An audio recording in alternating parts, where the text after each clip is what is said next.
also getting through the NFL preseason, so it's time for some preseason proclamations. We've seen every team at least once. Peter, start us off. As much as you could say it from a preseason performance, the Cowboys defense was as good as advertised. They beefed it up, and I'll tell you what, they opened up with a drive where they gave up a touchdown.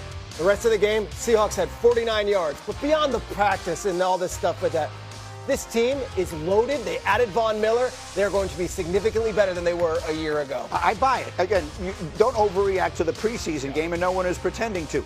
The reality is the pieces they've put together, J-Mac, if they've got the right man, mixing the ingredients, they've all of a sudden got some pieces to work with. And I think to Schrager's point, the preseason, you want to build a mentality, especially on the defensive side of the ball. Christian Parker, you want these guys to learn how to attack. I don't care if my starters are in or the fourth-string guys that are going to potentially be on the practice squad. There's a foundation that's being built there in Dallas that you like what you see so far from the defensive side of the ball. Now, will Caleb Downs be the superstar that we've all seen throughout training camp and what everyone's talking about? And if they can stay healthy, they've built this defense, it seems like, from the middle out. They're very strong right down the spine. They added the rookie Downs, who I think is better than I even thought from the clips that we've seen in practice and some of the stuff that he's done in the preseason games. I think this defense, if nothing else, they're going to, with the talent they have, they're going to be average, like around average, I think, and potentially even better if they can have some explosive plays, if Lawrence can rush off the edge, if they can have those type of guys to create sacks, and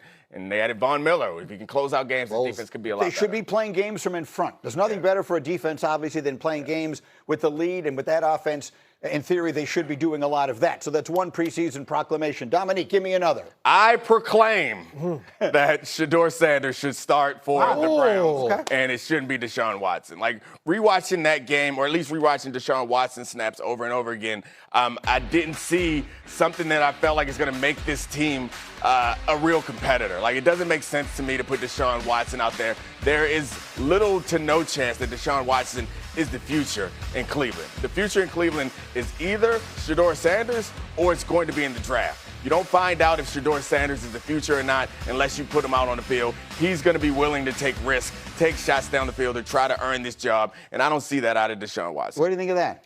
I don't think Shedeur played as bad as people want to make it out to be. Like, he got in, first pass of the game, throws it to the sideline, awesome pass, but then he fumbles the snap on the next one. We saw the third down convert. You saw kind of a mixed bag of a young quarterback. I think when you look at this competition, yes, the veteran played better in the first preseason game. I think this is still a competition.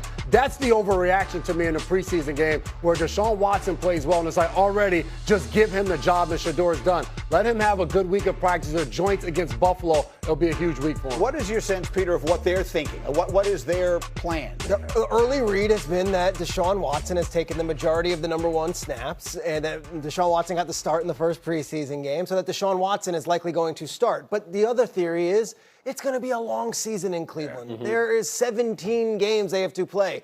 Shedeur will see the field. At some point, Shedeur will see the field. That said, we talk about it all the time here on this show. Next year, they've got a bounty of draft picks in the first round. The clock is ticking on both of them. So for Shedeur, every practice matters, every game matters, and if he goes out there and he lights it up against the Bills, it certainly helps his cause. Not only for the week one starter job, which I think might be slipping away, but overall as he's putting stuff on film.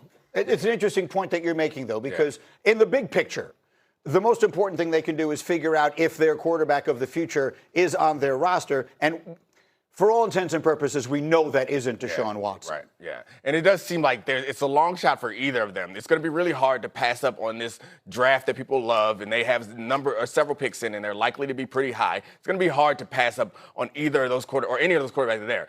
If they're going to win this job, like long term, one of those guys is going to have to be awesome. And I see Shedeur Sanders as a guy who's willing to be aggressive and willing to take shots. That's not who Deshaun Watson is right now. I think to Nick's point, though, like, that's the scary part of it all, because if your starting quarterback is on a roster, Deshaun Watson shouldn't be the starting quarterback week one. Like, if we believe Shedeur can be those things, he should be able to beat out Deshaun Watson in training camp and go be the week one starter. A little later in the show, we're going to show you Mel released his top 10 players in this year's college class, at least before the season begins. 3 of them are quarterbacks. You'll see who they are. So you'll get a sense of why everyone's so excited about this draft. But I need one more preseason proclamation. J-Mac. Can we all just take a deep breath? I know it's been so long since football is here. It's been 1 week of the preseason. After 1 week, I've heard every rookie quarterback in the NFL is going to be a Pro Bowler this year. Right. And then all the quarterbacks stink. Cam Ward sucks, can't throw the ball into the sea. And Tua Tagovailoa is just an awful quarterback. And Stefanski will never have good quarterback play.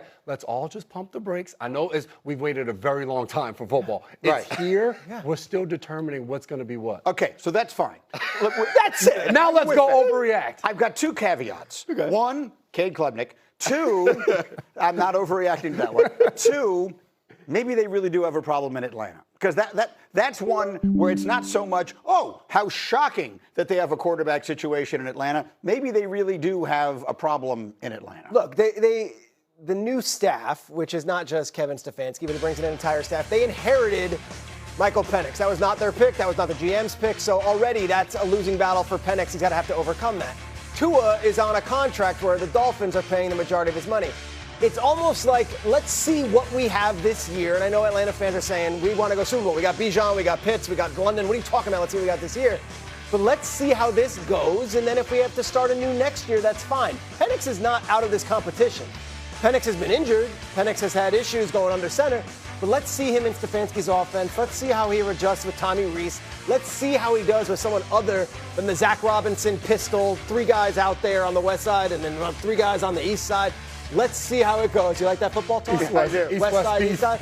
But it was a very quirky offense at times for Penix under center, and it wasn't much. It was all in the pistol last year. Yeah, so, and I see this. I'm sorry, go ahead. I was just going to say, in general, like, let's see how this plays out before we immediately close the door on either one of these. Yeah, and I see the situation similar to the Brown situation with a lot more talent there, whereas this new staff and the front office and the coaching staff, these aren't their guys, and they are expecting to build something long-term. They have time to build. The pressure on the quarterbacks is not the same pressure that's on the coaches and the GM. Here's why I see it a little differently. The Falcons could be good. The Browns are building from the ground up. They have good rookies last year. They're trying to build something for the future. The Falcons are in a division that the winning record last year was 8-9. I mean, this should a team that should be making the playoffs this year if they get any reasonable quarterback play. Yeah, I think they expect that too if they get any reasonable quarterback play. But I don't think they have any commitment to either of these quarterbacks in any case. Like they have the runway to build something there that in their own image. These are not players that they wanted necessarily. I'm sure they're happy to have Bijan. They extended him. They're happy to have the talent there. But the clock just started for them. They don't feel that pressure. I would think the comp is more Minnesota than Cleveland in that Minnesota also has this quarterback situation where it's like someone else drafted that quarterback. I know Kevin was the coach, but, Kwesi was the guy at the GM spot.